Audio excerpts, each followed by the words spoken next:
Donc, le sujet que je vais aborder, c'est un sujet un peu particulier, non licence responsable pour l'utilisation de l'intelligence artificielle. Hugging Face, j'assume que vous savez, on est qui sinon on est l'une des plus grandes startups de nos jours et des plus grandes plateformes pour intelligence artificielle ouverte.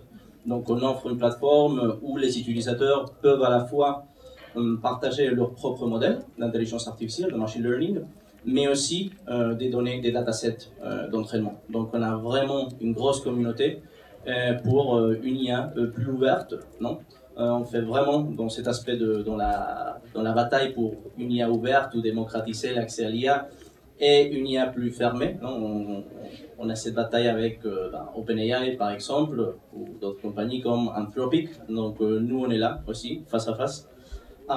Avec eux. Cependant, le paradigme ou l'idéal de l'IA ouvert a des défis aussi, parce qu'une IA ouverte, de plus de nos jours, avec ces gros modèles de langage qu'on commence à utiliser, ChatGPT par exemple est une application qui a un gros modèle, GPT-4, dans ce cas ici, dans ce cas-là, c'est l'un des exemples. Donc, si on distribue de manière ouverte ce type de modèle, on doit faire aussi attention à comment le public, la communauté d'IA, les entreprises, les individus vont utiliser ce type de modèle. On voit que c'est quelque chose que déjà le législateur européen, et pas seulement l'européen, on peut aller aussi au Canada. Au Canada a récemment, juste après la publication du draft du règlement d'intelligence artificielle en Europe, on a eu aussi ce qu'on appelle la Bill C-27 du Canada pour un règlement aussi, ou une loi d'intelligence artificielle et de données. Donc on voit partout un peu dans le monde comment le régulateur ou les institutions publiques, les autorités commencent à prêter beaucoup d'attention. Et à la fois pour eux aussi, c'est un défi, non comment vraiment faire face à une régulation de l'IA ou même à une balance entre régulation mais aussi promotion ou motivation de l'innovation dans le contexte de l'IA et surtout au sein de l'Union européenne face à des géants comme la Chine ou les États-Unis. Je vous dis vraiment rien de nouveau. Non donc là, c'est très intéressant parce que nous, ce qu'on a été un peu forcé à prendre, c'est une nouvelle approche quand on distribue des modèles en ouvert. Et quand je dis en ouvert, c'est qu'on les distribue avec une licence qui autorise à l'utilisateur du modèle, à la personne qui va utiliser le modèle pour des fins de recherche ou pour des fins commerciales, parce qu'ils veulent faire un réentraînement du modèle, ils veulent l'intégrer, par exemple, dans leur produit et commercialiser le produit. Donc, on offre une licence royalty free, donc gratuite, qui donne tous les droits à cette personne ou cette entreprise pour utiliser le modèle. L'approche traditionnelle qui vient du marché du software ou l'industrie du software, et plus particulièrement le code source, c'est celle qu'on connaît comme open source, ou même aussi contenu digital avec une autre initiative qui s'appelle Creative Commons.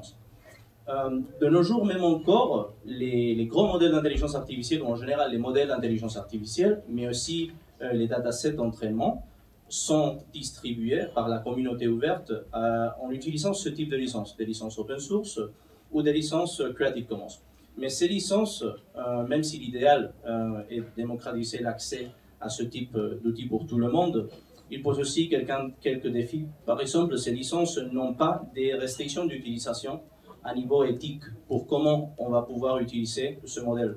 Si on prend un gros modèle, par exemple, comme nous on a créé Bloom, et on utilise une licence très permissive, open source, donc par exemple, je vous donne un exemple de licence, c'est la Apache, qu'on appelle Apache 2.0, ou une MIT, des licences très permissives qui, plain language, tu peux faire ce que tu veux, vous pouvez faire ce que vous voulez.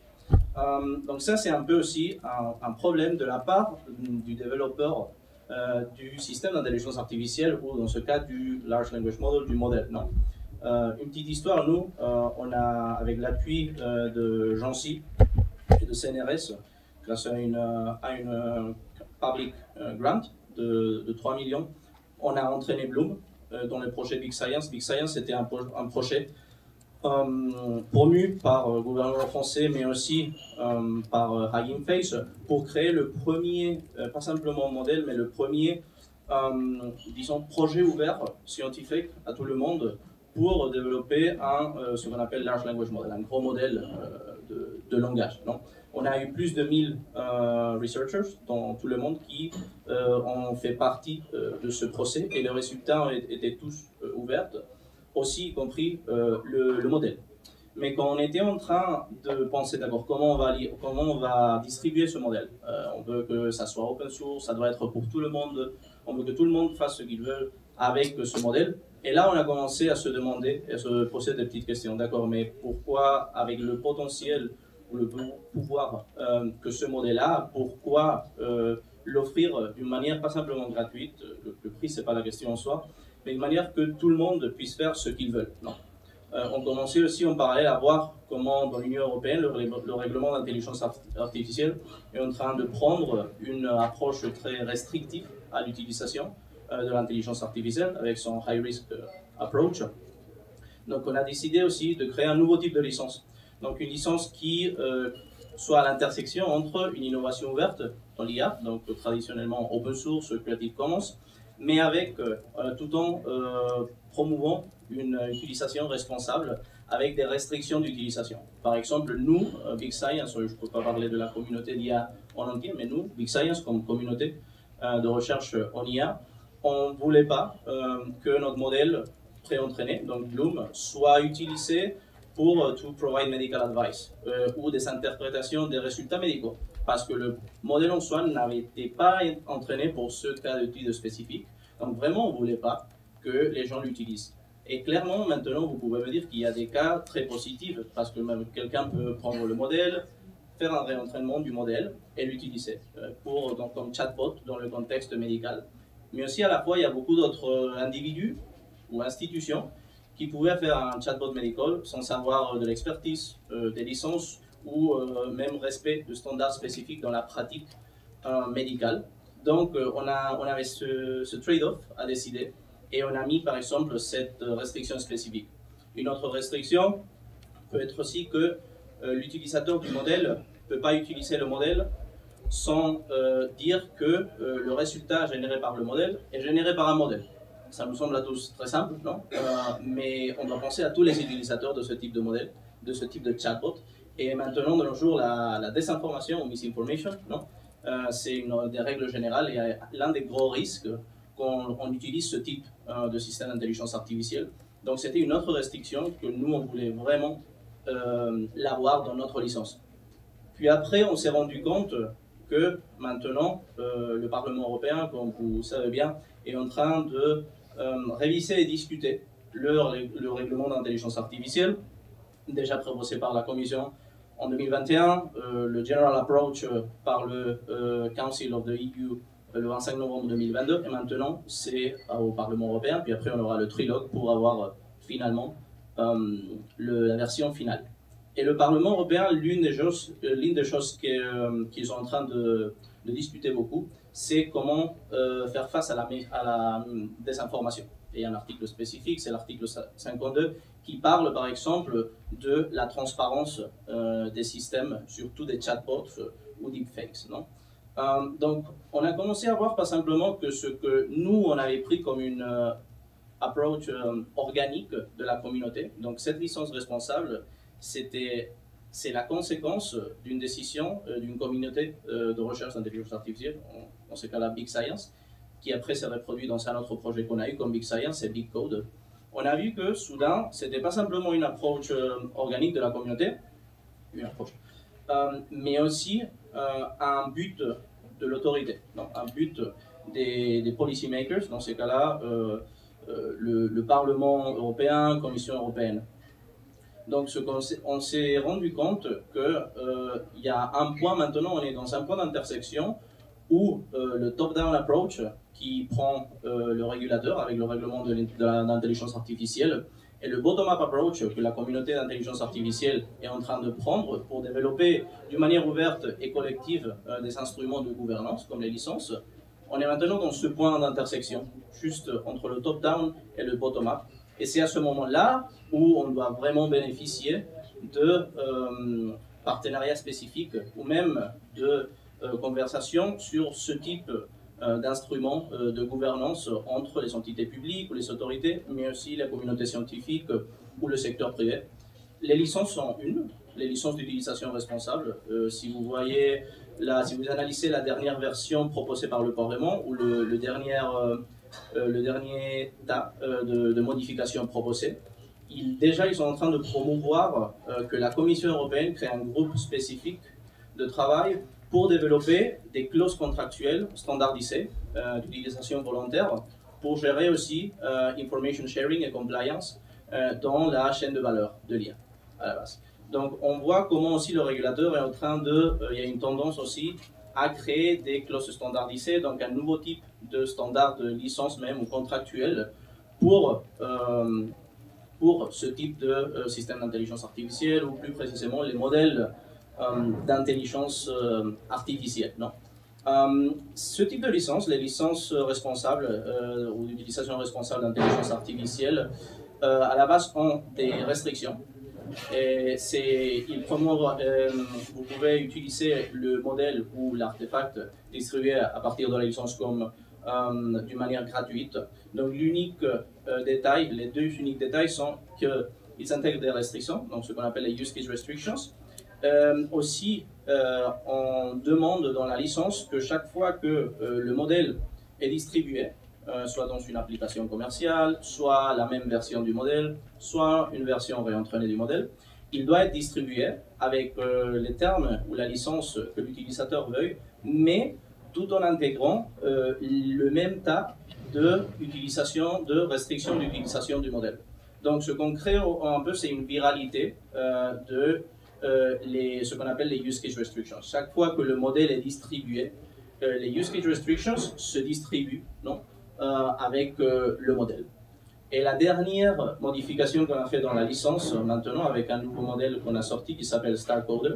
Donc c'est un gros modèle de langage pour génération de code, un peu comme GitHub Copilot. Bon, le modèle qu'il y a derrière qui s'appelle Codex de OpenAI.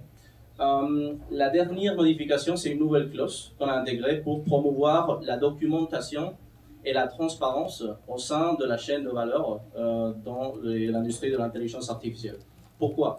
Parce qu'on s'est rendu compte que les licences en soi sont un mécanisme de gouvernance important quand on distribue ou on commercialise l'intelligence artificielle, mais clairement, ce n'est pas la silver bullet. Ce n'est pas le mécanisme de gouvernance ou la réponse de gouvernance. On a besoin de créer un système d'instruments de gouvernance. La régulation, par exemple, c'est un autre instrument. Et un autre instrument, dans ce cas-là, c'est aussi ce qu'on appelle dans la communauté d'IA les model cards ou data cards. Je ne sais pas si en français on pourrait l'appeler ou vous l'appelez déjà les cartes de modèle. C'est à la base un document qui documente ou explique les caractéristiques techniques essentielles de cet artefact, du modèle, mais à la fois il décrit les limitations ou le potentiel à niveau technique du modèle. Donc le but final, c'est de documenter comment peut être utilisé ce modèle et quelles sont les limites à l'utilisation du modèle. Donc ça sert beaucoup à l'utilisateur et à la communauté comme un but de documentation mais aussi de transparence. Et les model cards sont en train de devenir un standard de marché. Ça y est, on peut le dire comme ça. Les model cards sont l'un des standards au point où, dans les dernières modifications proposées dans le règlement d'intelligence artificielle par le Parlement européen, ils font référence explicite aux model cards dans l'un des considérants. Donc c'est un instrument très simple, mais à la fois super important.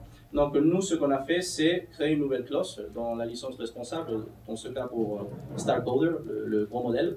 Et donc chaque fois que le modèle est distribué, ou une nouvelle version du modèle est distribuée par un utilisateur, l'utilisateur ne doit pas simplement mettre aussi la restriction d'utilisation du modèle original, de la licence originale, mais aussi mettre une copie de la model card originelle, et si le modèle a été modifié, donner aussi une copie de même ou meilleure qualité de la model card pour documenter l'utilisation de ce modèle.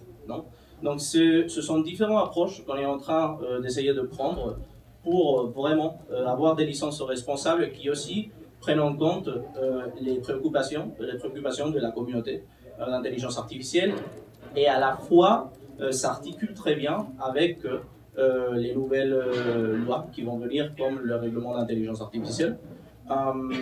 Je peux finir ici, je ne sais pas si vous savez des quoi. En réalité, je vais finir avec d'autres licences parce que seulement j'ai parlé de notre licence. Aussi, le marché est en train de développer d'autres types de licences. Par exemple, donc le marché ou la communauté d'IA est en train de réagir. On a aussi, par exemple, un grand player comme Meta qui maintenant a une licence spécifique pour recherche avec des utilisations, avec des restrictions éthiques d'utilisation dans certains de ces modèles, et aussi en parlant de souveraineté de données, simplement d'utilisation responsable de données, dans l'un de ces training datasets qu'ils ont partagé en ouvert, qui s'appelle, si je me rappelle bien, Casual Conversations Dataset ou Open Conversations Dataset. Donc c'est la première fois que j'ai vu ce type de licence pour les données, par exemple. Je connais aussi un cas d'un gouvernement régional en Sud-Amérique qui ont développé un groupe de modèles en biotech, et maintenant ils veulent faire pas simplement une licence d'utilisation responsable, mais aussi une licence spécifique qu'il s'appelle Gov2Gov. Donc une licence spécifique d'utilisation responsable entre entités publiques ou régionales du même pays. Donc c'est un cas très intéressant parce qu'on commence à voir comment les différentes approches pour licence responsable sont en train d'émerger et de s'articuler parce que la fin, en soi, c'est la même. Comment on arrive à prouver ensuite que le modèle qui a été utilisé déjà a bien été dérivé de ce premier modèle, qu'il a été utilisé à mauvaise fin, que c'est bien la société qui l'a fait qui en est responsable? En fait, quel va être... c'est bien de mettre un cadre, mais comment est-il applicable? Ouais, super bonne question. Je pense que ça, c'est l'un des défis actuels qu'on trouve à la base parce que ce sont des licences ouvertes. Donc, c'est très difficile de contrôler comment le modèle ou le dataset est utilisé. Non, tu dois vraiment savoir qu'une entité ou un individu est en train d'utiliser ce dataset. Par exemple, au Hugging Mix, on peut le savoir dans notre plateforme. Donc, vraiment, on a eu des cas où je voyais qu'il y avait une version de Bloom, de notre large language model, préentraînée avec une Apache 2.0, donc ils n'avaient pas les restrictions, donc tu dois simplement parler avec eux. Normalement, ils ne connaissent pas parce que ce sont peut-être des researchers et ils n'ont pas d'avocat, donc c'est un cas aussi d'éducation, mais totalement d'accord avec le cas où l'utilisation n'a pas lieu dans ta plateforme, et là c'est un défi total parce que tu dois vraiment savoir que c'est le cas identifié, et sinon tu ne vas pas le savoir. C'est un peu aussi ce que on voit avec Open Source ou Creative Commons. Et c'est aussi un point là d'intersection avec les entités publiques ou les autorités. Par exemple, si la Commission européenne va finalement développer ce type de clause standardisée contractuelle, est-ce qu'ils prévoient eux aussi, soit avec la EU AI Board ou les autorités nationales, des mécanismes de supervision de ce type de cas? Et est-ce que nous, le secteur privé, on peut aider aussi à identifier ou au enforcement de ce type de licence? On vous propose d'aborder tout d'abord le sujet par l'angle de la technique, donc pour un petit peu comprendre comment ces systèmes fonctionnent, quels sont les risques liés, et en partant vraiment du fonctionnement technique de ces systèmes pour comprendre quels sont les enjeux. Ensuite, on parlera de l'application du RGPD aux IA génératives. On parlera également des apports du règlement sur l'intelligence artificielle en cours de négociation au niveau européen. Et de son application justement aux IA génératives et comment il prend en charge ces nouveaux systèmes. Et enfin, on terminera avec le rôle de la CNIL justement dans la régulation de ces systèmes. Donc tout d'abord, quels risques pour la vie privée font porter ces IA génératives aujourd'hui? Donc pour bien comprendre de quoi on parle, quand on parle des IA génératives, on parle d'une certaine catégorie d'intelligence artificielle parmi d'autres vraiment, donc c'est un ensemble vraiment très large. La définition aujourd'hui est encore en cours de discussion, donc vraiment c'est pas tout à fait déterminé, mais c'est une très très grande diversité de systèmes. Quand on arrive à la génération, on parle de génération dans les IA qui sont utilisées pour la synthèse, donc pour plein de cas d'usage différents et avec plein de fonctionnalités différentes. Donc la synthèse par intelligence artificielle peut être une méthode de simulation ou une méthode pour générer des données. On parle beaucoup de données de synthèse aujourd'hui, qui permettent notamment d'éviter d'utiliser des données à caractère personnel. Et quand on arrive sur donc vraiment la génération de contenu, on peut parler de différents contenus de toutes sortes. Donc, on connaît les IA génératives d'images, de textes, de sons, etc. mais on a également des cas d'usage vraiment très spécifiques et que l'industrie commence à s'approprier aujourd'hui. Donc on a vu notamment l'utilisation d'IA générative pour le design de protéines, pour la conception de nouveaux matériaux, de contenus publicitaires, et évidemment pour les agents conversationnels. Donc c'est pourquoi on vous propose aujourd'hui de nous intéresser à ce sujet par l'angle de ChatGPT. Donc il y a un exemple que aujourd'hui tout le monde connaît et qui parle peut-être plus. Donc on va s'attarder un petit peu sur le fonctionnement technique de cet outil. Donc j'espère que je ne vais pas rentrer dans des détails trop pointus et rester compréhensible. Donc, on va vraiment voir au cours de cette présentation tous ces aspects, donc le fait que ChatGPT est un outil conversationnel qui repose sur un modèle génératif d'apprentissage profond, qu'on appelle les transformers, qui a été entraîné par un apprentissage partiellement supervisé sur des données partiellement collectées sur le web, ainsi que d'autres catégories de données. Et la pratique de l'apprentissage par renforcement a été utilisée également pour spécialiser vraiment l'outil. Donc, comme je l'ai dit, l'IA générative fait vraiment partie d'une très très grande catégorie très grande diversité d'intelligence artificielle. Petit problème de mise en page, mais j'imagine que l'esprit est là toujours. Donc on connaît bien ce dicton, donc garbage in, garbage out. Donc ce qu'on donne en entrée à l'intelligence artificielle, c'est également ce qu'on va retrouver en sortie. Donc si on met des données de mauvaise qualité, on va retrouver des prédictions de mauvaise qualité également. Et quand on regarde pour le cas de ChatGPT, les données qui ont été utilisées, on a à 60% un dataset qui s'appelle le Common Crawl, qui est constitué d'archives web de différentes langues, de différentes sources, donc des sources de presse, des sources académiques, vraiment de différents types. Et notamment, on peut noter le fait que 4% seulement de ce dataset est en langue française. On a également un deuxième dataset, WebText 2, parmi lequel on trouve des données du forum Reddit, c'est-à-dire des contributions d'utilisateurs du forum, et on peut souligner quand même le fait qu'il y a eu une sélection sur la qualité des données. Seules les données notées 3 karma ont été conservées à la fin pour l'apprentissage de l'IA. Et enfin, des livres et Wikipédia ont été utilisés. Et on a d'autres catégories de données, dont des données annotées, des données synthétiques, des données collectées en phase de production qui ont été utilisées pour entraîner l'outil. Donc on voit vraiment que la qualité des données est un enjeu majeur pour l'entraînement des IA. Le premier peut-être aspect technique sur lequel je voudrais qu'on s'attarde, c'est la vectorisation, donc la représentation du langage qui est inhérente vraiment à ces systèmes. Donc en fait, ce que font les modèles de traitement du langage, donc ce qu'on appelle les LLM pour grands modèles de langage, ils ont une sorte de représentation du langage qui s'appelle la vectorisation, dans lequel on pourra retrouver des liens entre les mots. Donc l'exemple qu'on n'arrive pas du tout à lire ici, c'est le lien entre les capitales et les pays. Donc pour différentes capitales, on passera de Madrid à Paris à Washington, et de la même manière, on pourra passer de l'Espagne à la France aux USA. Donc c'est vraiment une représentation de comment on va retrouver ces termes dans des corpus de texte, mais ça ne correspond pas à une compréhension du langage pour le modèle. Donc c'est vraiment ça qu'il faut comprendre, c'est que ces modèles vont être capables de reproduire la probabilité avec laquelle on trouve un mot dans un texte, mais pas du tout de comprendre le texte même s'il a été utilisé pour l'apprentissage.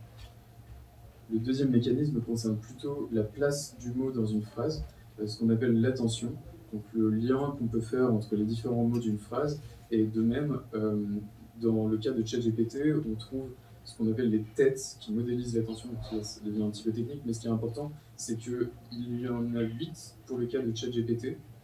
Et pourquoi 8? Donc ces têtes permettent de modéliser, de comprendre ce à quoi se réfère un mot dans une phrase, et on s'est arrêté à 8 têtes, alors qu'on aurait pu en avoir 200, 300, des nombres vraiment différents. Et on comprend que les choix technologiques, les choix d'ingénierie qui sont faits quand on conçoit ces modèles vont avoir des impacts justement sur la capacité de ces systèmes à représenter le langage, à produire un langage de qualité et finalement à avoir simplement une utilité vraiment de qualité. Dans le cas de ChatGPT, donc on a parlé des modèles de langage. Ces modèles ont été spécialisés pour l'utilisation comme agent conversationnel, ce qu'on appelle donc cette deuxième phase de l'outil final qu'on connaît qui est ChatGPT, qui a été spécialisé pour la conversation. Donc en fait, une fois le modèle de langage entraîné, on l'a spécialisé sur des conversations qui ont été annotées, qui ont été rédigées même par des personnes, et pour spécialiser justement l'outil à la production de contenu qui est propice finalement, qui est adapté à une conversation. Donc vraiment, c'est une deuxième phase par la suite qu'on trouve après le développement du modèle de langage. Et donc, ce qui est vraiment important ici, c'est que ces conversations qui sont à la fois des conversations fictives, des conversations écrites, rédigées à la main, ont été rédigées par des personnes employées par OpenAI. Et donc, on aurait pu très bien imaginer que d'autres conversations soient utilisées, ce qui aurait eu un impact vraiment différent sur l'outil final. Donc encore une fois, tous ces choix d'ingénierie qui ont un impact vraiment sur le produit lui-même.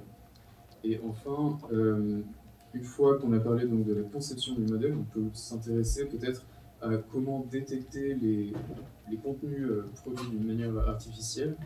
Pour le cas du texte, c'est vraiment une question très complexe, puisqu'on sait qu'il existe des techniques, ce qu'on appelle l'insertion d'un filigrane dans le texte, de la même manière qu'on pourrait avoir un filigrane dans une image, donc vraiment quelque chose qui permet de réidentifier une fois le contenu généré, le fait qu'il a été généré de manière artificielle. Mais ces techniques ne sont pas du tout abouties aujourd'hui et elles sont vraiment à l'état de la recherche. De même, on a des outils qui permettent de détecter justement les IA, le contenu généré de manière artificielle, et ces outils non plus ne sont pas du tout au point aujourd'hui, et on appelle vraiment à leur développement pour pouvoir, vraiment dans un esprit de transparence, pour pouvoir détecter les contenus générés de manière artificielle et éviter qu'il y ait des situations où les personnes soient trompées par un contenu. Donc voilà, donc on a vu un petit peu tous ces enjeux liés à la technique, donc j'espère que je ne vous ai pas perdu et on va rentrer dans la régulation de ces techniques. Merci beaucoup. J'adore passer après une présentation technique parce que ça m'évite de redéfinir pas mal de termes techniques que je maîtrise beaucoup moins bien que Lexi. Donc c'est très pratique. Pour parler un peu plus spécifiquement des aspects de régulation, j'aime bien partir des discussions ambiantes relativement récentes dont on a connaissance un petit peu du soir au matin. En ce moment, on entend beaucoup de débats sur faut-il interdire catégoriquement tout type d'intelligence artificielle, faut-il la réguler, si oui, comment. Beaucoup de bruit médiatique qu'on peut schématiser avec une première catégorie de questions presque existentielle sur l'IA est-elle un danger pour l'humanité, avec derrière cette première catégorie de débat des acteurs qui pointent des sujets, des enjeux actuels qui ne doivent surtout pas passer au second plan puisqu'ils se posent déjà et sont loin d'être hypothétiques. Et un petit peu en troisième rideau, j'aime à rappeler que en réalité, on appelle à l'adoption de règles, mais des règles, on en a déjà en réalité, et surtout en Europe. L'absence de vide juridique, la nature a horreur du vide, le droit peut-être encore davantage. En réalité, si vous me passez l'expression, juridiquement, le vide juridique n'existe pas. Alors, on a pu en parler tout à l'heure avec le cas des licences. Ça fait partie des règles qui doivent être respectées alors qu'ils ont leurs avantages, flexibilité, adaptabilité, qui ont leurs inconvénients aussi, avec le fait que, étant par essence un contrat, on est libre d'en conclure une, libre de la respecter, et donc ça sera à contractant finalement de vérifier et d'agir si on ne respecte pas les règles. Mais on a aussi des règles un peu plus dures, un peu moins soumises à la volonté des parties, comme le respect du droit de la propriété intellectuelle et le droit de la concurrence. Évidemment, on va surtout, nous, vous parler de RGPD. Quand je dis que juridiquement, le vide juridique n'existe pas, c'est pas uniquement parce qu'on a déjà un certain nombre de règles et de réglementations, c'est aussi parce que pour une situation donnée, un comportement donné, il y a toujours en réalité que deux cas de figure. Soit il est interdit, soit il est autorisé. Il peut être autorisé à condition, mais le droit doit toujours trancher. En dernier recours, un juge doit trancher, sinon il commettrait un déni de justice. Et donc, encore une fois, j'appuie mon propos sur le fait que le droit a horreur du vide.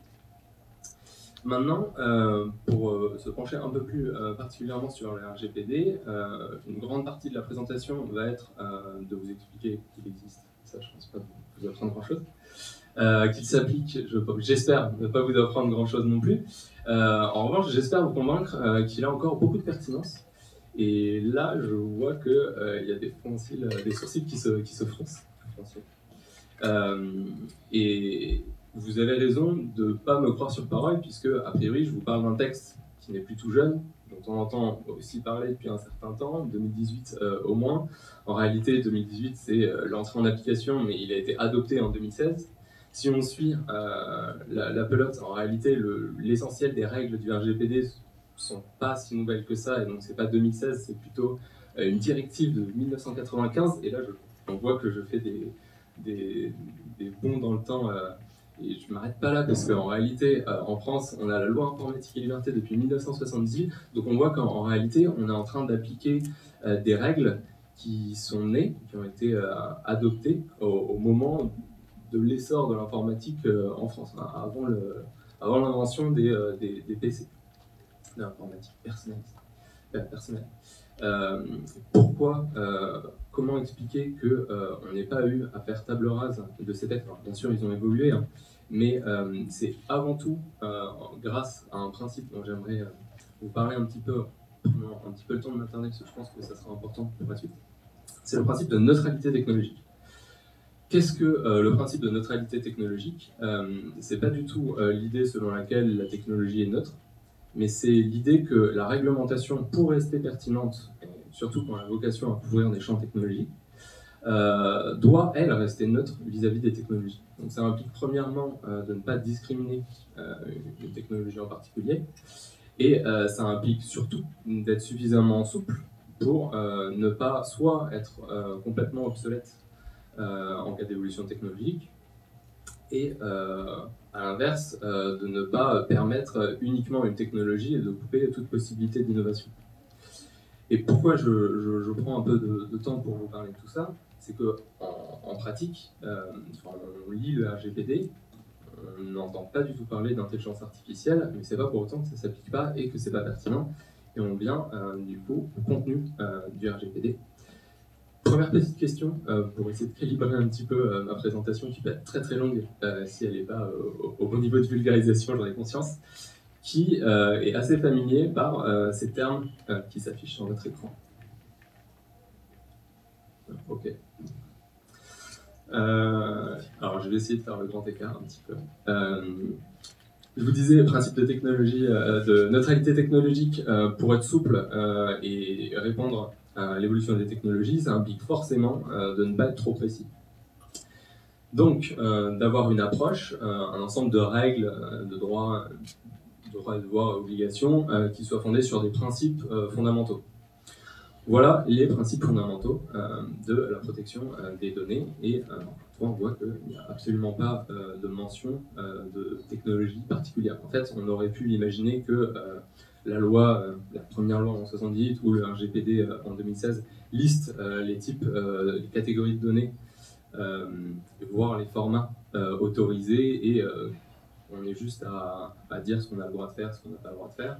En réalité, ça aurait été un cauchemar, parce qu'il aurait fallu à chaque nouveau format ou à chaque nouvelle catégorie de données réinventer la roue, changer la loi, etc. Et donc finalement, ce qui est intéressant, c'est que on va commencer par une très grande définition de savoir à quoi s'applique le RGPD. Donc on va définir la donnée à caractère personnel de manière extrêmement large.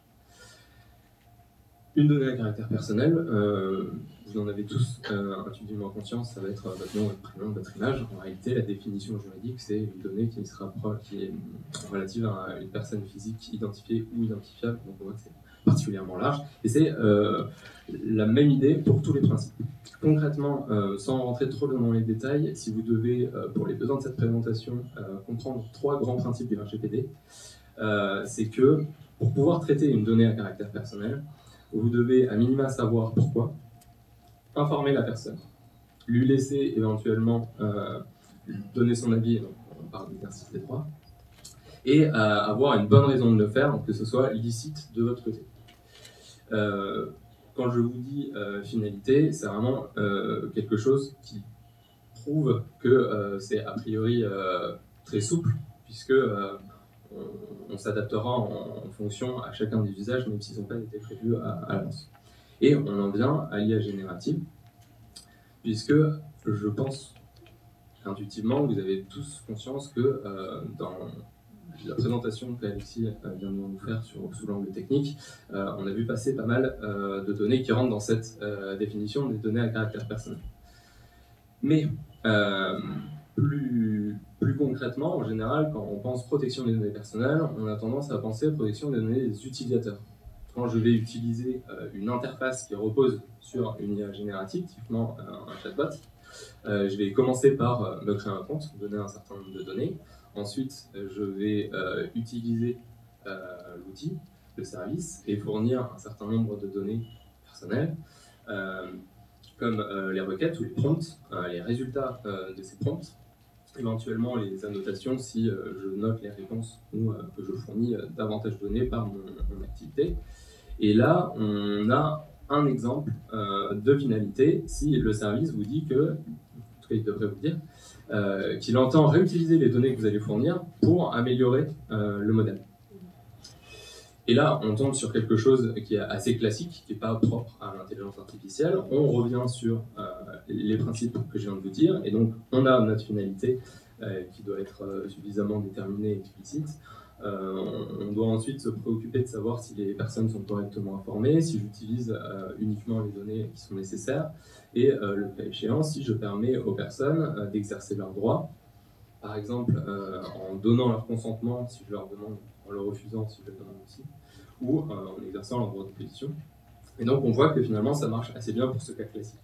Là où l'intelligence artificielle va avoir une spécificité vis-à-vis de ces traitements qui sont classiques pour nous, encore une fois, ça va être dans la suite, puisque si vous avez bien suivi la présentation introductive d'Alexis, tout ça fonctionne sur la base d'un modèle qui a été entraîné avec des quantités astronomiques de données. Et donc, quand on pense application du RGPD et protection de données à caractère personnel pour l'IA générative, il ne faut surtout pas commettre l'erreur de penser uniquement protection des données des utilisateurs. Il y a en réalité toutes les données des personnes qui potentiellement ne seront jamais utilisatrices de l'outil, mais qui ont le tort ou la raison d'avoir des données publiquement accessibles et qui ont été traitées dans le cadre de l'entraînement du modèle. Alors, schématiquement, j'aime bien, à titre personnel, je sais qu'on a des débats souvent là-dessus, distinguer les choses pour clarifier, en réalité, c'est beaucoup plus complexe que ça. Et je ne vais pas rentrer dans le débat, mais pour reprendre la présentation d'Alexis, la première étape, c'est de collecter un certain nombre de données. Et donc, là encore, on doit faire le pas de côté et se demander si on a une finalité, si on a le droit de le faire, la licéité, et je vais commencer à rentrer dans ce détail, le respect des droits, la minimisation, etc. Donc, à chaque fois que vous avez un traitement, vous devez repasser au crible du RGPD, et ça, c'est juridiquement ce que vous avez à faire. Vous n'avez pas trop de questions à vous poser.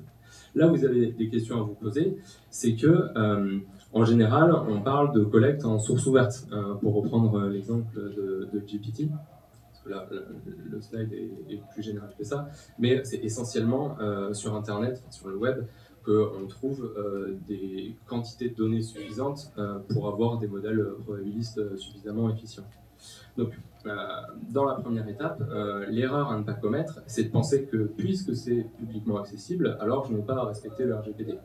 En réalité, le RGPD n'a pas du tout cette petite phrase qui dit vous pouvez faire tout ce que vous voulez si c'est publiquement accessible. Et encore une fois, ça fait partie du fait que le RGPD et l'ensemble de ces règles a été pensé même avant l'essor d'Internet. Donc, c'était assez neutre par rapport à ça, et on voit que ça marche quand même assez bien. Puisqu'on va pouvoir prendre en compte le fait que, effectivement, ça n'a pas exactement le même impact de traiter une donnée si c'est vous qui l'avez rendue manifestement publique, ou si c'est une donnée que vous n'aviez pas conscience de transmettre à votre ami qui, lui, ensuite va les mettre sur Internet. Donc, il y a une approche par les risques, qu'on verra un peu après, dans le cadre d'un autre texte, mais il y a déjà ce point à noter, c'est que le RGPD a en réalité très peu de principes d'interdiction stricte. Il va en réalité fournir un niveau d'obligation et de garantie que vous devrez apporter en fonction d'une part de la finalité, qui sera plus ou moins problématique, plus ou moins un risque, et de la sensibilité des données. Maintenant, pour revenir sur le deuxième pan de mon découpage très schématique, une fois ces données collectées, la partie n'est pas finie quand on veut créer un LLM par exemple. Et il y a encore une fois un certain nombre de traitements qui vont être opérés pour sélectionner les données, pour s'assurer de leur qualité, pour les annoter. Et donc là, deux cas de figure. Soit vous allez créer des données de toutes pièces, et dans ce cas-là, ce ne sera potentiellement pas des données à caractère personnel. Soit vous allez raffiner, annoter des données que vous avez déjà collectées. Et là, vous allez juste rajouter des données personnelles à des données personnelles. Enfin, rajouter des données à des données personnelles qui vont du coup devenir personnelles. Donc, potentiellement, à cette phase-là également, il faudra revenir en arrière, et promis c'est la dernière fois que je le fais, et se reposer toutes les questions qu'on vient de voir. Je vous parlais de la licéité, je vais appeler très grossièrement, et désolé si ma vulgarisation a écorché les oreilles de certains experts, mais je voulais en réalité parler de ce qu'on appelle la base légale, puisque en général, on a tous plus ou moins conscience que depuis le RGPD, on nous demande vachement plus notre consentement. En réalité, le consentement est une base légale, mais ce n'est pas la seule. Et il y a des bases légales dérogatoires qui permettent, avec des garanties appropriées, de ne pas avoir à demander le consentement. Et donc, inévitablement, quand on est dans ce schéma où on va collecter un grand nombre de données auprès de centaines, milliers, de millions de personnes concernées différentes, ça sera difficile d'aller leur demander leur consentement. Et là, le RGPD prévoit un mécanisme qu'on appelle la mise en balance sur le fondement de l'intérêt légitime. L'intérêt légitime, ça sera votre dérogation au consentement, et vous aurez le droit de ne pas demander le consentement si les garanties que vous apportez sont suffisantes au regard des risques encourus par les personnes concernées. Et là, on a une spécificité pour le coup, puisqu'on est sur des traitements qui sont beaucoup moins classiques que le traitement des données des utilisateurs que j'exposais au début. Et on a tout un tas de questions pour savoir dans quelle mesure les garanties qui sont fournies, les filtres, sont suffisantes, sont pertinentes. Est-ce qu'on a déjà conscience de tous les risques encourus par les personnes concernées? Je parle des risques, en réalité c'est tout ce qui peut potentiellement porter atteinte aux intérêts des personnes concernées, à leurs droits et à leur liberté fondamentale. Donc, là on a vraiment du pain sur la planche pour résoudre toutes ces questions qui sont assez inédites, mais encore une fois, on voit que le RGPD a déjà prévu les principes qui nous permettent de réguler les risques, prendre en compte les enjeux et surtout de s'appliquer à la situation. Si jamais je n'ai pas réussi encore à vous convaincre du fait que le RGPD s'applique et peut avoir une certaine pertinence en matière d'IA générative, on a pris volontairement l'exemple de la décision italienne sur ChatGPT. C'est aussi pour ça que Alexis s'est attardé plus particulièrement sur ce cas, cette espèce d'IA générative.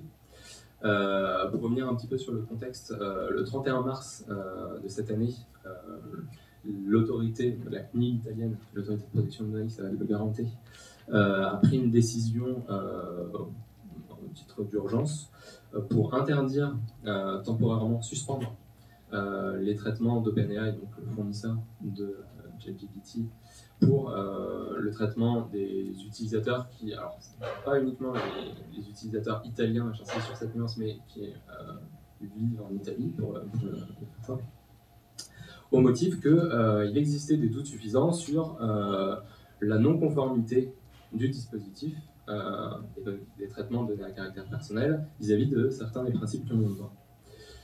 Le premier, alors je les ai mis dans l'ordre des articles du RGPD, donc c'est pas forcément une hiérarchie ou un jugement de valeur. Premier problème noté, et ça découle directement du fonctionnement probabiliste que pointait Alexis, ChatGPT peut commettre des erreurs. Je parle d'erreurs pour ne pas lui attribuer de conscience, pas de faute. Mais en tout cas, en premier problème, quand un résultat va contenir le nom d'une personne et se tromper sur ce qu'il va dire derrière. deuxième doute suffisant sur un manquement, c'était la licéité. En l'occurrence, ce qui a été demandé, c'était pas dans un grand niveau de détail, mais c'était une clarification sur la base légale qui était appliquée. Est-ce que c'était le consentement, dont je vous parlais tout à l'heure? Est-ce que c'était une dérogation, celle de l'intérêt légitime par exemple, ou du contrat? Ensuite, l'autorité italienne a relevé que ChatGPT n'était pas censé être mis à la disposition de mineurs de moins de 13 ans, mais qu'il n'y avait pas de mécanisme de vérification de l'âge, donc ça a été relevé comme en tout suffisant sur ce manquement-là.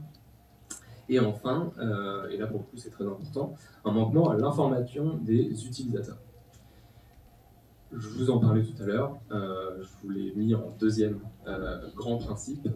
Transparence, c'est quelque chose qui est absolument fondamental, puisque ça vous permet, quand vous traitez les données de quelqu'un, de les traiter de manière loyale, mais aussi de lui permettre d'exercer tous ses droits derrière. C'est quelque chose vraiment à ne pas négliger, y compris en matière d'IA générative. Avant de passer aux mesures qui ont été prises et qui ont permis la levée de cette interdiction temporaire, j'aimerais juste vous proposer de prendre un peu de recul et de revenir sur mon schéma d'avant. En réalité, si on regarde les manquements, on a commencé par rentrer par la porte un petit peu facile. On a commencé à beaucoup parler de l'information des utilisateurs. C'est l'article 13. On aurait pu imaginer que l'autorité italienne parle de l'information des personnes qui ne sont pas des utilisatrices ou des utilisateurs, mais elle s'est vraiment focalisée sur les données des utilisateurs finalement, et y compris sur le principe d'exactitude, donc le fait qu'ils fassent des erreurs en sortie. En réalité, on ne parlait pas trop de ce qu'il y avait avant de la conception de données. Ce qui est intéressant, du coup, avec les mesures qui ont été proposées et mises en œuvre par OpenAI pour résoudre ces premiers problèmes, c'est qu'ils ont répondu point par point, et il y a eu des discussions avec l'autorité italienne, donc ils ne l'ont pas forcément fait que spontanément, mais on se rend compte que la conformité, elle a été un peu plus loin en fait. En résolvant le problème, ils sont aussi préoccupés, par exemple, pour informer les personnes, d'informer les personnes qui n'étaient pas des utilisateurs. Donc ça, c'est la première chose. Un point intéressant d'ailleurs sur l'information, la décision italienne de lever conditionnelle de l'interdiction temporaire, c'est qu'elle mentionne l'idée d'une campagne d'information, ce qui est quelque chose d'assez intéressant qui n'apparaît pas spécialement dans le RGPD, mais quelque chose à garder en tête. Donc, premier point, l'information. Deuxième point, la base légale. Alors, ils ont précisé que c'était l'intérêt légitime et donc pas le consentement. On s'imagine pourquoi. Qui était la base légale pour entraîner le modèle. Donc là, on voit qu'on est sur la case du milieu.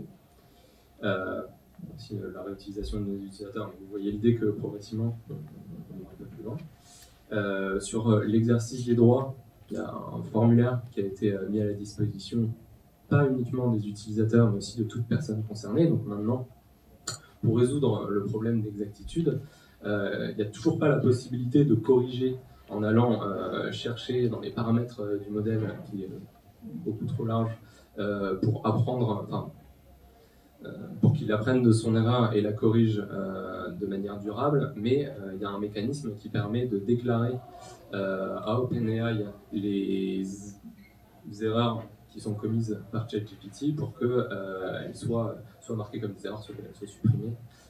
Donc c'est une première étape d'exercice de droit, et à noter qu'elle ne concerne pas uniquement les utilisateurs, mais aussi les personnes qui n'ont jamais utilisé ChatGPT. Donc on voit que progressivement, on est en train de s'attaquer à l'ensemble des questions que je vous pointais comme étant quand même assez inédites et assez importantes, sur lesquelles évidemment on travaille. C'est un petit peu la transition vers le dernier point de cet exemple. C'était le 12 avril que l'autorité italienne a fait mention des mesures qui étaient envisagées par OpenAI pour lever l'interdiction temporaire. Le 13, donc le lendemain, c'est le CEPD, alors Comité européen de protection des données, c'est un organe qui rassemble toutes les autorités de protection européennes, CNIL européenne pour le dire très vite, qui a annoncé créer une task force, un groupe de travail dédié à ChatGPT pour se coordonner dans les éventuelles procédures de contrôle, puisqu'il y en a plusieurs qui ont été rendues publiques. Coopérer donc, instruire en s'échangeant des informations, et surtout de manière harmonisée, puisque toutes ces questions-là, elles sont l'objet d'une interprétation d'un texte qui s'applique uniformément partout en Europe, et donc il y a vraiment un intérêt à le faire de manière coordonnée. Mais tout ça pour vous dire que si on suit le raisonnement, les procédures iront de plus en plus loin finalement dans les questions et de plus en plus au cœur des problèmes spécifiques à la constitution d'un modèle d'IA. Et donc, on ne sait pas encore quelles sont les limites de la pertinence du RGPD vis-à-vis de ces outils, puisque les procédures sont en cours et c'est difficile de savoir. Ce qui est sûr, c'est que sans attendre à la fin de ces procédures, on a un nouveau texte, dont vous avez déjà entendu parler, puisque l'intervention en a fait mention, qui va s'appliquer non pas à la place, mais en complément du RGPD. J'insiste sur ce point. L'idée n'est pas du tout de renier la pertinence du RGPD, au contraire, c'est vraiment de le compléter, parce que le RGPD prévoit un certain nombre d'obligations à respecter, il prévoit aussi un certain nombre de mécanismes de gouvernance, on pourrait dire, et d'obligations de documentation, puisque depuis le RGPD, ça pour le coup c'est assez récent, c'est depuis 2018, vous n'avez plus seulement à respecter la réglementation en matière de protection des données, mais vous devez aussi pouvoir prouver que vous la respectez. Et ça fait directement écho au règlement pour IA, au projet de règlement sur l'IA, pardon, qui a aussi cet objectif. Je ne sais pas trop encore. Premier point, alors ça a été brièvement évoqué tout à l'heure, mais je vous propose quand même de replonger très brièvement dans les arcanes de l'organisation de l'Union européenne pour suivre à peu près où on en est, où on va, le calendrier, etc. Le règlement, projet de règlement sur l'IA, je vais finir par arrêter de buter sur on dit toujours l'AI Act, et là j'oublie beaucoup moins, mais je vais dire quand même projet de règlement sur l'IA. L'initiative a été lancée en 2019, donc on est bien avant ce qu'on pourrait appeler l'essor de l'IA générative. Je ne sais pas si je vais parler de printemps de l'IA, mais on est bien avant ce bruit médiatique qu'on connaît aujourd'hui. En 2020, la Commission européenne lance une consultation publique sur la base de laquelle elle va proposer en 2021 une proposition de règlement. C'est la première version du texte. Commission européenne, pour le dire très vite, c'est l'exécutif de l'Union européenne, c'est un petit peu le gouvernement. La proposition de règlement, c'est un petit peu comme si c'était un projet de loi. Ensuite, c'est au tour du Conseil de l'Union européenne d'adopter une position commune, General Approach, qui a été arrêtée en décembre de l'année dernière, 2022. Et on est en plein dans l'actualité, puisque c'est ensuite au Parlement européen de se mettre d'accord sur un mandat pour ensuite lancer ce qu'on appelle les trilogues. Et là, je me rends compte que je perds beaucoup de monde, mais pour faire simple, l'élaboration d'un règlement de cette envergure au niveau européen, c'est un billard à 3 bandes avec la Commission qui commence par proposer un texte, le Conseil de l'Union européenne, le représentant des gouvernements européens, se met d'accord sur une position, les députés européens, le Parlement européen, se mettent d'accord autour d'une position, et ensuite il y a un procédé d'échange informel pour converger vers une seule version du texte, parce que là, et ça va être l'une des difficultés, et c'est aussi pour ça que je rentre dans ce niveau de précision, c'est qu'on n'a pas un seul projet de règlement sur l'IA à ce stade. En réalité, on a 3 positions. Et on ne sait pas, en fonction des sujets, ce qui va être arrêté. Donc, gardez à l'esprit que les travaux sont bien avancés, et on a encore le commissaire Thierry Breton qui était confiant sur une adoption du texte à la fin de l'année. Mais on est encore sur 3 versions qui doivent converger. L'objectif, encore une fois, ça a été un petit peu abordé par l'intervention qui nous précède, mais c'est finalement, si vous me passez l'expression, de refaire le coup du RGPD. en 2018, on a été vraiment la première grande puissance au monde à se mettre d'accord sur un cadre aussi harmonisé. Et donc, finalement, ce qui s'est passé en matière de protection des données, c'est que le RGPD est devenu le standard, la référence mondiale. Alors, je ne dis pas que le RGPD est respecté partout dans le monde de manière uniforme, mais ça a été une référence pour un certain nombre de réglementations qui ont été envisagées après. Finalement, l'idée, quand on entend parler, surtout la Commission européenne, c'est un petit peu de faire la même chose. Parce qu'en matière de régulation, si on est le premier à poser un cadre, on a plus de chances que ça devienne le standard. Et quand on a imposé son standard, en général, on est plutôt content. Surtout que vous avez peut-être entendu parler de troisième voie ou alors d'effet Bruxelles.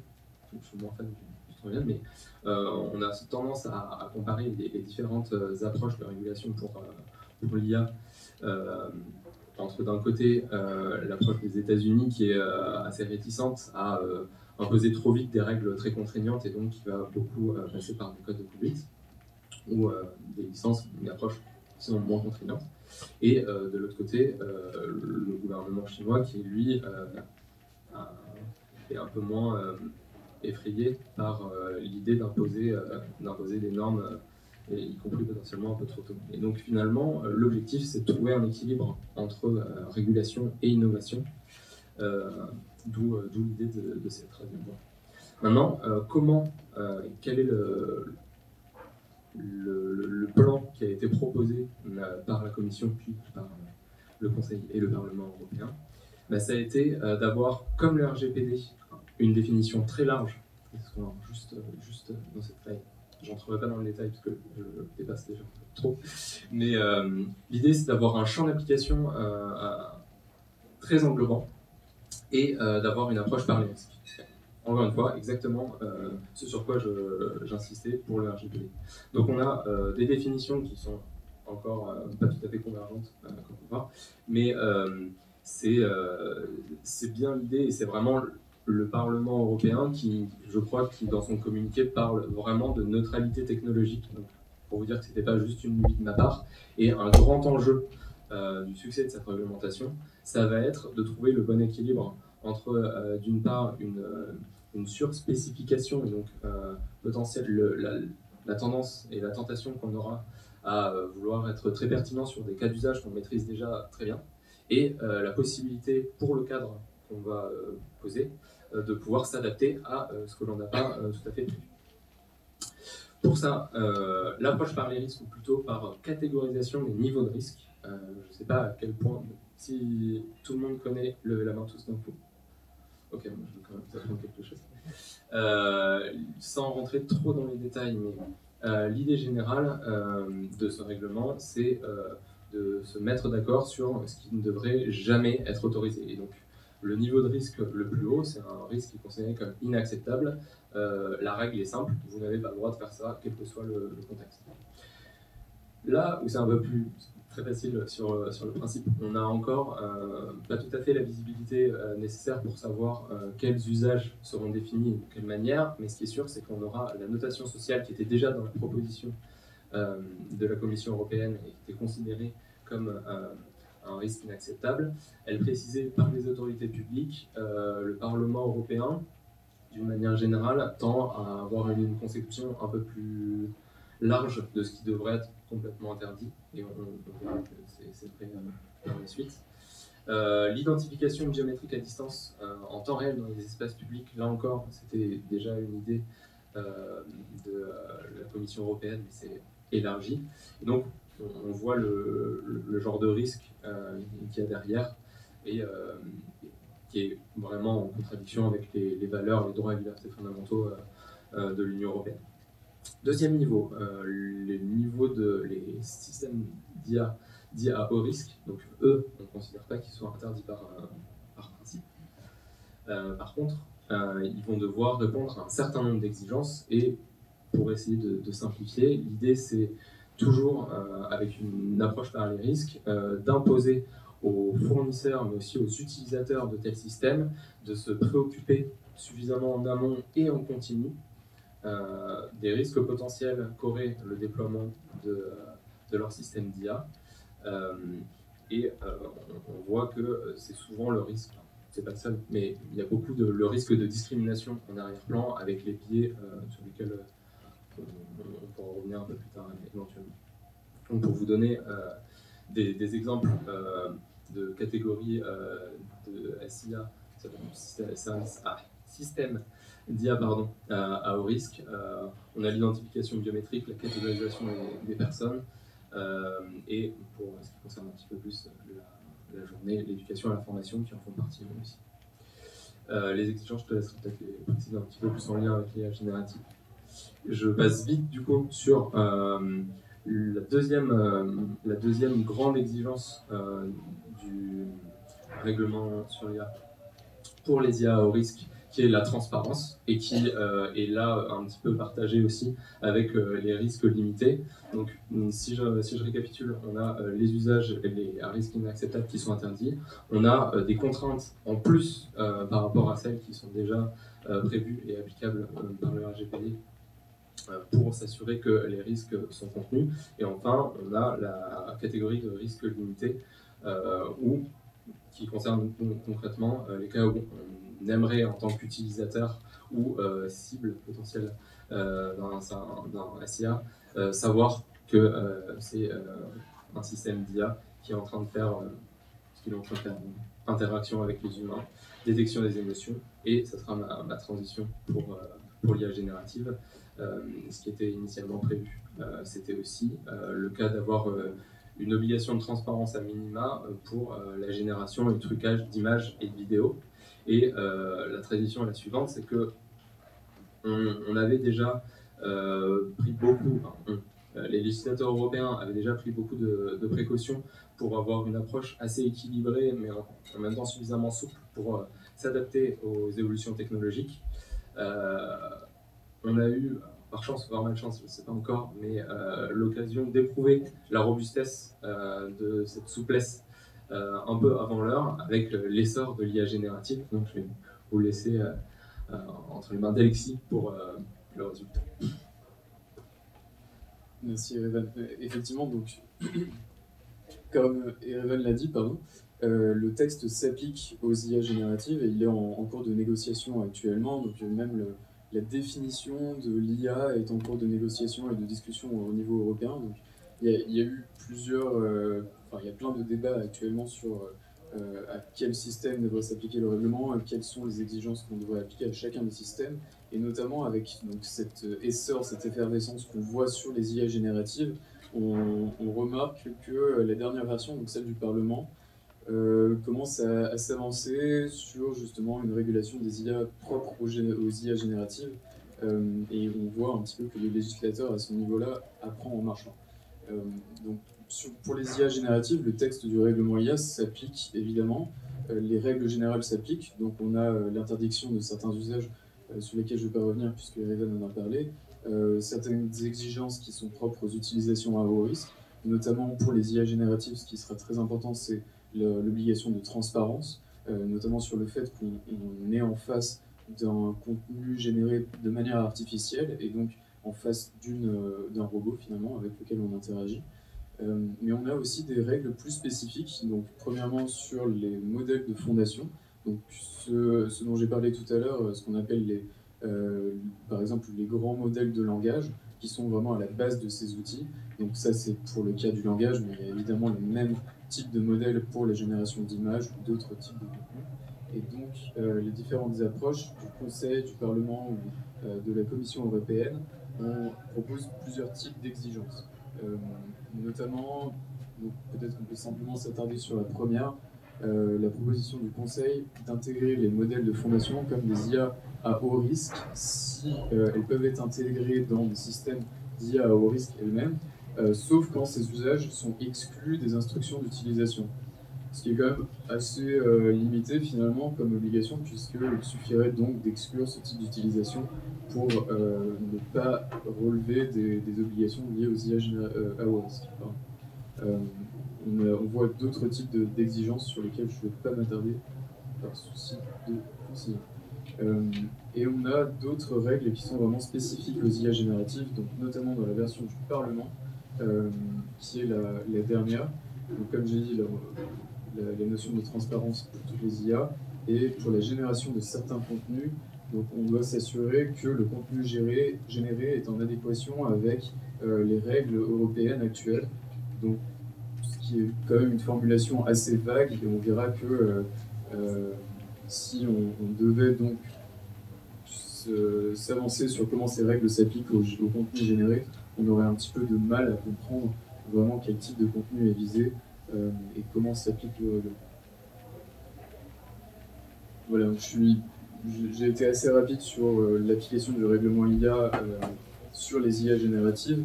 Et en fait, donc, ce texte qui est en cours de négociation et de discussion, on ne l'attend pas à la CNIL, on a déjà pris les devants et on essaye de travailler déjà sans attendre l'arrivée de ce texte et de donner des règles en fait sur la conformité de ces systèmes. Donc, je ne vais pas m'attarder sur chacune des productions qu'on a pu faire depuis 2017, mais vraiment il y en a plusieurs qui visent différents sujets. Donc, sur la slide précédente, il y avait l'utilisation d'agents conversationnels justement. Et on a publié en 2022 plusieurs types de productions qui visent vraiment tout type de public, donc le grand public, les spécialistes de la protection des données ou les experts techniques sur l'intelligence artificielle, ce coup-ci plutôt sur le site du LINC, c'est-à-dire le laboratoire d'innovation numérique de la CNIL, qui est un service un petit peu plus exploratoire, plus prospectif sur l'application de règles juridiques à ces nouvelles technologies. Donc pourquoi cette démarche? On voit de plus en plus de dossiers de traitement de données à caractère personnel qui utilisent justement des techniques d'IA. Donc c'est la raison pour laquelle on considère qu'il est vraiment important aujourd'hui de nous prononcer sur l'application des règles juridiques aux intelligences artificielles et de donner cette espèce de sécurité juridique aux responsables de traitement pour la mise en œuvre de leurs dispositifs. Et même d'une manière un petit peu plus générale, je pense qu'il est important aujourd'hui pour le grand public de comprendre vraiment les enjeux que font porter ces techniques sur les droits des personnes, les droits notamment sur la vie privée et les données à caractère personnel, mais vraiment d'une manière plus générale, les enjeux éthiques qu'ils font porter et qu'on vous a présentés plus tôt. Donc à la CNIL, les travaux actuels sont la création d'un service sur l'intelligence artificielle. Nous avons produit récemment justement un dossier prospectif sur l'utilisation des IA génératives qui revient sur tous les aspects dont on a parlé aujourd'hui, les aspects techniques, juridiques, éthiques, un aspect plus exploratoire sur l'utilisation de ces techniques. Et donc nous poursuivons vraiment l'accompagnement auprès des responsables de traitement des entreprises privées comme publiques pour l'utilisation de l'intelligence artificielle. Nous prenons part aussi aux travaux au niveau européen dont Erevan a parlé, et nous allons poursuivre tous ces travaux prospectifs et à viser peut-être plus doctrinaux à l'avenir pour vraiment donner des règles claires sur l'utilisation de ces techniques. Notamment, l'une des productions sur lesquelles je vous invite à aller voir sur le site directement, c'est le guide d'auto-évaluation qui permet justement de se poser les bonnes questions lorsqu'on utilise l'intelligence artificielle et que ces systèmes traitent des données à caractère personnel. Donc, c'est un guide qui se présente sous cette forme. Idem qu'on ne voit absolument pas. Donc, plein de questions pour vous interroger sur les enjeux éthiques de votre système et la conformité de votre système au RGPD et d'une manière générale au cadre juridique. Je vais parler très fort pour que tout le monde entende, ça va. Je m'appelle Jérôme Valuy, je suis professeur de sciences politiques à Paris 1. J'ai dirigé la thèse de quelqu'un que vous connaissez sans doute, Julien Rossi, sur la genèse du RGPD. Il est maître de conférence à Paris 8. Et ce que nous montrait, donc sa thèse portait sur la genèse, l'analyse en sciences politiques des conditions de production du RGPD. Et ce que nous montrait notamment cette recherche, c'est que l'approche par les risques que vous avez présentée sociologiquement venait principalement des grosses entreprises américaines, des GAFAM, de la Chambre de commerce et des industries des États-Unis à Bruxelles, du département d'État américain au commerce, qui ont fortement intervenu dans la négociation de ce règlement, qui est en fait autant américano-européen qu'européen en réalité. Et l'approche par les risques a justement été introduite dans le processus de négociation du texte par ces acteurs-là, d'où probablement la flexibilité dont vous parliez avec raison. Mais évidemment, cette flexibilité d'approche par les risques, elle leur redonne un pouvoir d'expertise que très peu d'acteurs sociaux ont, à part eux, et c'est évidemment une position de puissance qu'ils ont défendu dans le processus politique du RGPD. Et maintenant, il y a une autre position qui est apparue récemment, je ne sais pas si vous en avez connaissance, et je pense que la CNIL devrait s'y intéresser de très très près, c'est celle de Shoshana Zuboff, qui est professeur émérite à la Harvard Business School, qui vient de sortir un ouvrage majeur qui est probablement le premier paradigme des sciences sociales sur les sociétés numérisées du XXIe siècle, qui s'intitule L'âge du capitalisme de surveillance. Et elle, sa proposition, c'est d'aller au contraire vers des réglementations générales que ces acteurs refusaient, en s'alignant, en ce qui concerne les données personnelles et la vie privée, sur ce qu'on fait en matière de santé, par exemple de médicaments. C'est-à-dire qu'il ne nous viendrait pas l'idée de mettre sur le marché un médicament sans une procédure d'autorisation préalable, par exemple.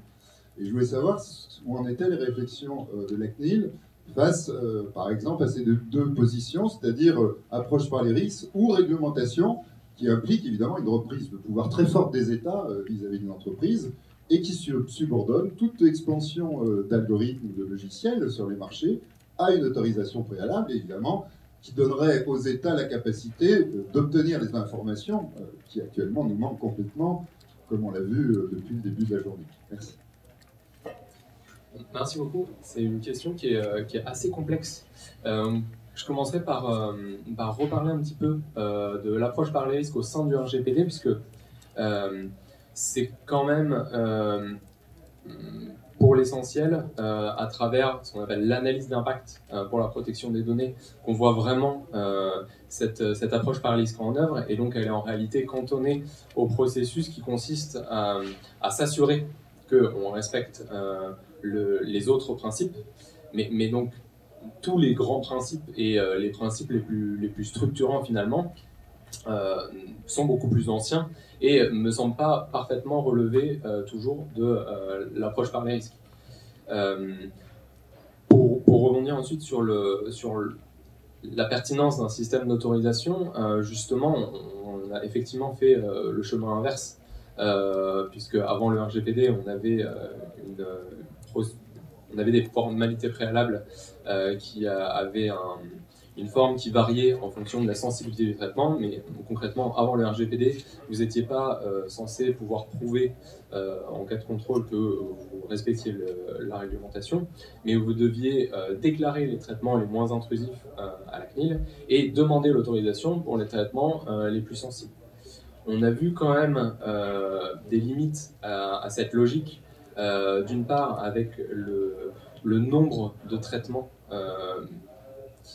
nouveaux et surtout avec la numérisation de nos sociétés et de notre économie qui a fait que les ressources de la CNIL ont été assez vite pris d'assaut par ce régime.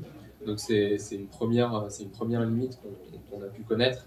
Et donc c'est vrai que là pour le coup le RGPD nous a quand même changé cet aspect-là.